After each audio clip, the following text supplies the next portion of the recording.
Antonin Panenka adalah seorang pesepak bola yang dikenal dengan tendangan penalti yang berbeda, yaitu dengan melambungkan bola di posisi tengah gawang.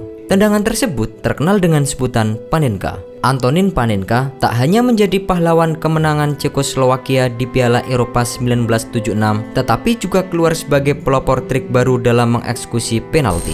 20 Juni 1976 adalah hari di mana Panenka mencetak tendangan Panenka pertamanya. Ia melakukannya di bukan sembarangan panggung, yaitu di final Piala Eropa 1976 sebagai penendang penentu kala tim nasionalnya Cekoslowakia menghadapi Jerman Barat dengan penjaga gawangnya yang lihai. Entah ia sadar atau tidak, keputusannya saat itu membuat namanya masuk dan diabadikan di sepak bola dunia.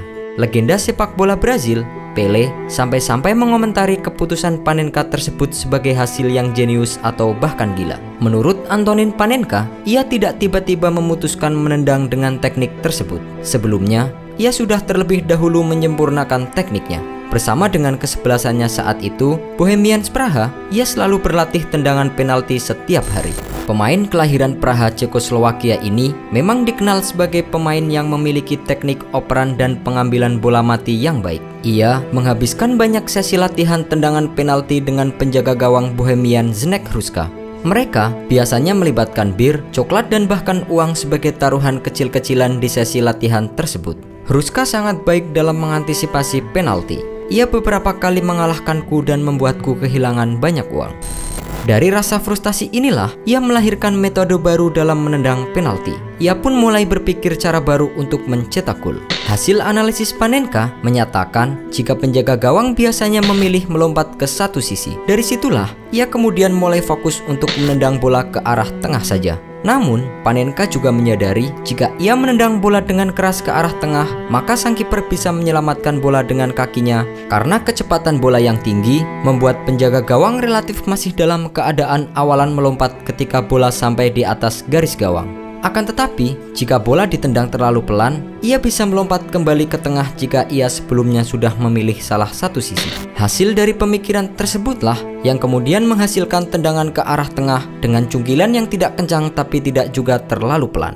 Penalti itu selalu pertarungan urat syaraf antara penendang dan kiper. Tidak ada penjaga gawang yang diam di tengah, dan hal itulah yang menjadi dasar strategiku. Panenka kemudian mencoba teknik ini di sesi latihannya yang biasa ia lakukan dengan Hruška. Tekniknya tersebut beberapa kali berhasil menipu Hruška. Ia kemudian terus mengembangkan tekniknya tersebut dan akhirnya merasa percaya diri untuk melakukannya di pertandingan sungguhan. Panenka mulai melakukan teknik tersebut di pertandingan persahabatan, kemudian di pertandingan liga domestik, dan sebulan sebelum Piala Eropa 1976, bahkan ia berhasil menipu penjaga gawang timnas Cekoslowakia Ivo Viktor. Di saat tendangan penalti chip khas Panenka sudah mulai terkenal di Ceko, cara ini masih bersifat rahasia bagi mereka yang berada di luar Ceko, sehingga mengeluarkan teknik ini di final Piala Eropa 1976 adalah suatu yang ia katakan yakin 1000% untuk ia lakukan.